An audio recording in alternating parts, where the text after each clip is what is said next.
resolution is topical resolution number 5, which is entitled Pakistan Floods and Loss and Damage.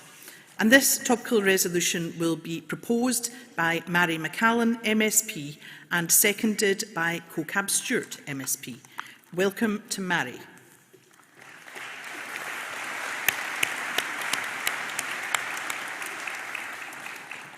Thank you very much. Conference, this weekend you will have heard much and discussed a great deal about the twin emergencies of climate change and nature loss. And that's absolutely right, because amid all of the multitude of challenges that it can feel are bearing down on us, climate change and nature loss do present the single greatest long-term threat that we face. Truly existential proportions. But as we busy ourselves, rightly preparing Scotland to rise to our world-leading climate targets, we have to keep our eye on the international picture. Because as we begin to see the impacts of climate change in Scotland, with unusual weather patterns, with coastal erosion, with drought, communities throughout the world are right now feeling the very first and the very worst impacts of climate change. They're losing everything up to and including their lives. And those losses, they could never be economically calculable.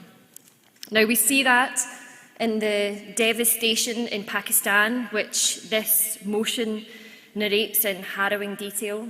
We see it as millions of people across the Horn of Africa are displaced as a result of drought. And as Scotland's Minister with responsibility for climate justice, I see it in the communities that I speak with in our partner countries in Malawi, and that's just the very tip of the problem. Conference, the truth is that climate change is an urgent human rights issue, and it's happening right now. And in the Scottish Government, we're very clear on two things, two intolerable ironies that are right at the heart of the climate crisis. Firstly, that the people who are being affected first and worst have often done little or nothing to cause the problem. And secondly, that those same people, women, young people, people in the global south, their voices are just far too infrequently heard when it comes to decision-making fora. We're also absolutely clear in the Scottish Government that as a country that has benefited from industrial processes that are now causing climate change, we have a moral obligation to help communities throughout the world.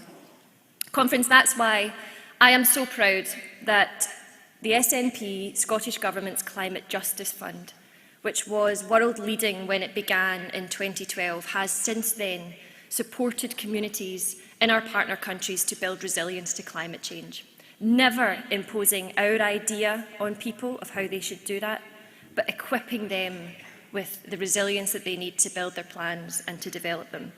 It's also why I'm very proud that our First Minister at COP26 in Glasgow last year made Scotland the first global North country to pledge funds for loss and damage.